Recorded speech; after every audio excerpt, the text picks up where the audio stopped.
Moving on to lashings. The first lashing I'm going to show you is called the square lashing. It's mainly used to connect two poles together at anywhere from 45 degrees to 90 degrees. And you're going to start it off with a clove hitch. Once you've tied the clove hitch, as you can see, you're going to start doing what's called the wraps. And we're going to choose a direction. To you guys on screen, it should look like I'm going counterclockwise, and you're going to go over the top post and under the bottom one, over, under, moving around in a counterclockwise or clockwise direction. Now, if you'll see, whenever I make these wraps, the string or the rope is right next to each other, and I sort of radiate outwards from the middle with each consecutive wrap. For a square lashing, you're generally going to want at least three wraps. You can do more, but 3 is the recommended number. So I'm coming up close on 3 wraps right now. As you do this, you want to make sure they're really as tight as you can possibly get them, because the tightness is what's going to keep these two posts together. Now we're starting what's called the fraps, and I'm going to use the rope and wrap around sort of the connections. So it should make contact with the rope instead of the post this time. And you're going to switch directions. Now I'm going clockwise and wrapping again wrapping around like that. These are called the fraps. You're going to want 3 fraps as well. And once you've done that, you're going to finish off the whole thing with another clove hitch on the opposite post. So I started on the vertical one. Now I'm going to tie it on the horizontal one, tie a clove hitch. I make my X, and I'm going to slide the rest of the rope through the X and tie it off with a clove hitch. And that creates our square lashing. It gets its name because the wraps are sort of square or 90 degrees to the posts. But again, like I said, you can use this for any angle connections between two posts, anywhere from 45 to 90 degrees. And that's going to be very sturdy. The second lashing I'm going to show you is the diagonal lashing. Now, this lashing is used to sort of bring closer together two posts that are near each other but aren't attached, but you want them to be. You're going to start it off with a timber hitch. So again, that's almost just like 3 overhand loops, and you're going to go 1, 2, 3, and then you're going to tighten it down best you can around both of them. And that's going to start bringing them closer together.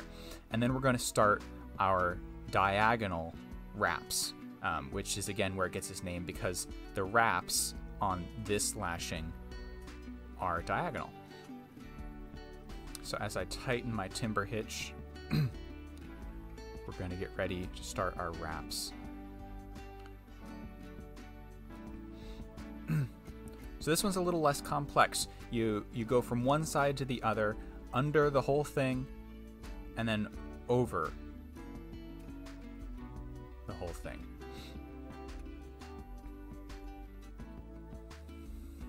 So as you can see, I'm going around and around, sort of from the side closest to me to the side closest to you. And again, I'm making sure that my wraps line up so that they're one next to each other and they're not a jumbled mess. You want the wraps to be close, or you want the wraps to line up next to each other. Once I've done 3 wraps, we're going to switch directions. Sort of just take it underneath one of the posts, and you're going to go from left to right, around on top and underneath the bottom one.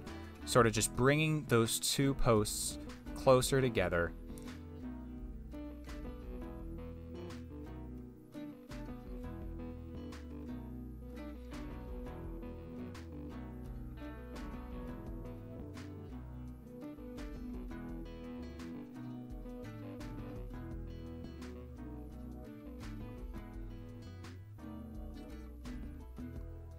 And once we have 3 wraps going the opposite direction, we're going to begin the fraps.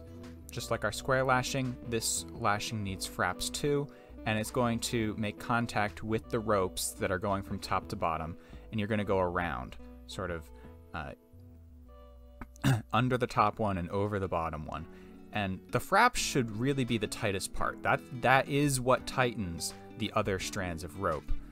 And so the fraps are very important that you keep them tight as you tie the lashing.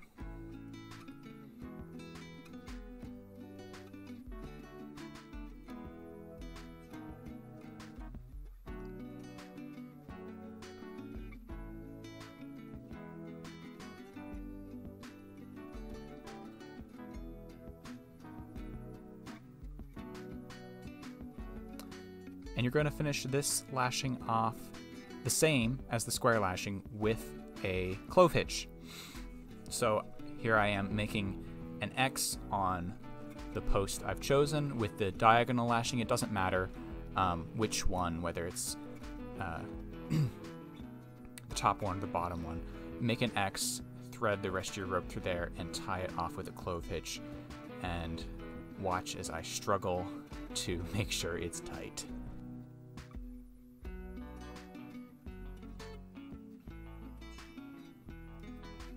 The final lashing I'm going to show you today is called the shear lashing. This lashing is good for creating strong A-frames. This is the lashing you're going to want to use at the top. It's for angles that are less than 45 degrees, in which case you'd be using a square lashing. And you're going to start it off again with a clove hitch. Once you've tied the clove hitch onto one of your posts, you're going to begin wrapping your rope around both of the posts you're tying in a figure 8 pattern. I recommend, to make this easiest, to wrap upwards, and you're going to wrap just around in a figure 8 pattern 4-5 times, and just line them up like that. You can also do a similar lashing to create a tripod shape, and in that case you would just use 3 posts and wrap it in a double figure 8 around all 3 of them. And then when it came time to do your fraps, you would do 2 fraps on each of them rather than the 2 fraps you see I'm doing on this one right here. You're going to want 2 really tight fraps to tighten the whole thing down and keep it from sliding along on your posts. And once you do that and you've tightened it as best you can, you're going to tie it off and finish it with another clove hitch. You guessed it. So we create an X with our rope, and then we loosen it just enough to slide the rest of our rope through and tie it off with our clove hitch.